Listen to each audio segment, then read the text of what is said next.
Republican Senator Rob Portman from Ohio. Senator Portman, great to have you.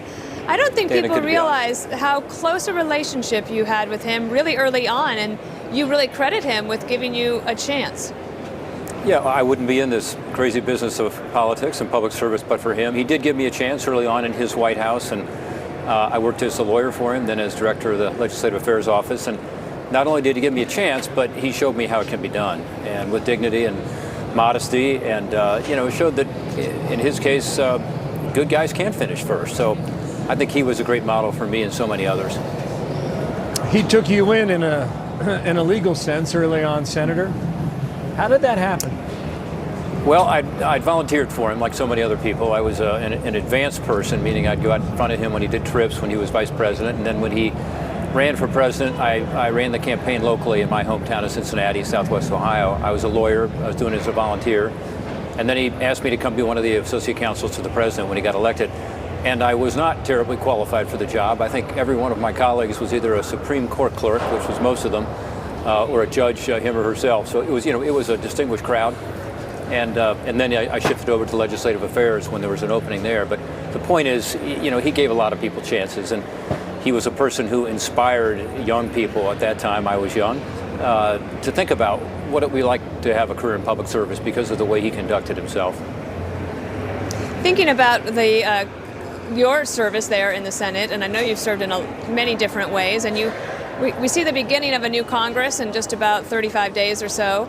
Your thoughts on maybe carrying some of this good feeling into that new year? Is there some cooperation to be had as we turn the page on this year of 2018?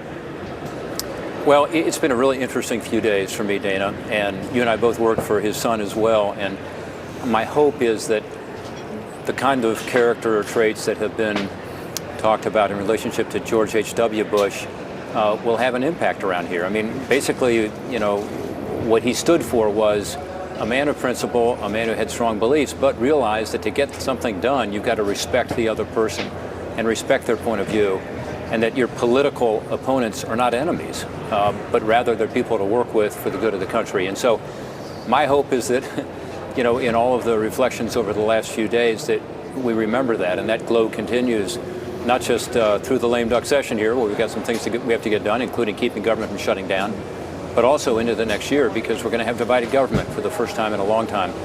He managed as president with strong Democratic majorities in the House and in the Senate to get things done. That's a good lesson for all of us.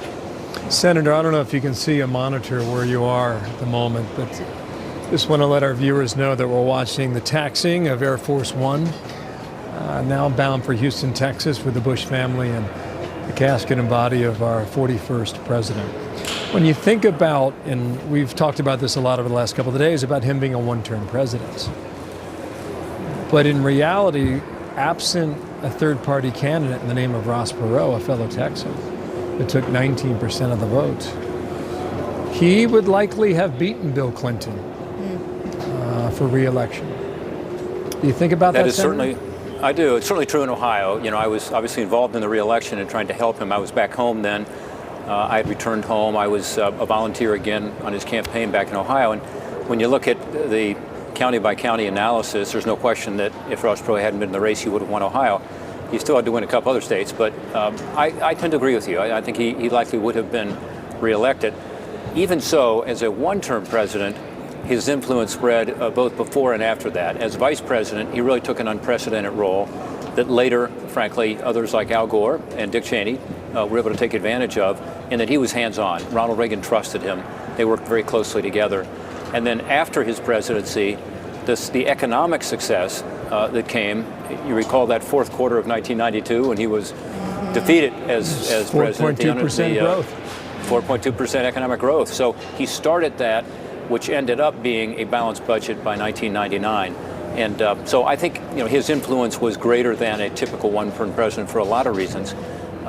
One big one obviously being on the foreign policy side as well, where what he did in terms of managing the end of the Cold War, when the wall came down, reunifying Germany, ensuring that respect was shown not just to Gorbachev, but to these Eastern and Central European countries that were finding their footing as free countries. That was incredibly important. That goes well beyond that one term. Thank you, Senator. Rob Portman from Ohio with us Thank you, now. Senator Portman. Thank you all. Thanks for being on. Special Dana. Air- Take care. Thank you.